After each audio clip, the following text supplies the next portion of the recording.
Stephanie Swift's career in the film industry is the kind of arc that seems almost cinematic. Raised in rural Louisiana, an industry-defining career, a multi-year battle with cancer, and an eventual conversion to faith-based activism. If Hollywood were brave enough, it might have made a biopic about her by now. But Swift's story isn't the kind of sanitized redemption narrative that audiences seem to prefer. Born Melody Maureen Clark on February 7, 1972, in Louisiana, Swift was raised by a single mother and is of Filipino descent. When Swift was 10, she moved to California, where she attended Bonita Vista High School. After graduation, Swift began working as a dental assistant in San Diego. But the goal of financial independence led her to California's club scene. Soon after, she found herself modeling, and from there she made the contacts to move into filmmaking. In 1995, at 22 years old, Stephanie Swift took her first steps into acting, and almost immediately she became a star. She wasn't just another actress to flood the VHS era, she was a talented actress who could hold her own alongside well-established names. By the late 90s, Swift was one of the most sought-after actresses in the industry.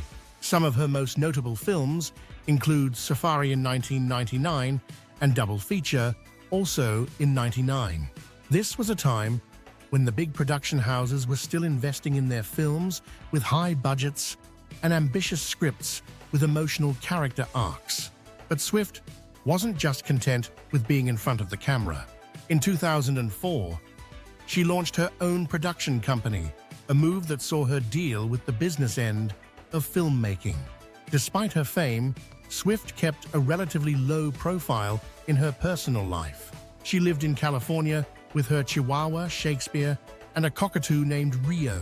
Swift was known for her professionalism and discipline and shied away from the celebrity scene often associated with Hollywood. During this time, she was inducted into both the AVN and XRCO Halls of Fame. By the late 2000s, Swift was planning a complete move from acting and producing. However, in 2009, just as she was preparing for a new chapter, she was diagnosed with breast cancer. She underwent a double mastectomy followed by chemotherapy.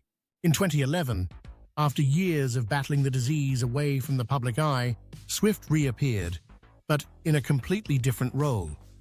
She had joined a Christian organization dedicated to helping people leave the business. For a woman who had built a legacy within film, this was the ultimate pivot. Her involvement with the church saw her become a vocal advocate against genre films. She raised awareness and encouraged actors to seek a way out. It was a move that divided the community, with some seeing it as a betrayal. Others viewed it as a natural evolution of someone as fiercely independent as Swift. Whatever your thoughts, there's no denying that she left a mark. Not just in entertainment, but in the broader conversation about what happens when the cameras stop rolling. Few people can say they've lived multiple lives in one lifetime. Stephanie Swift certainly can.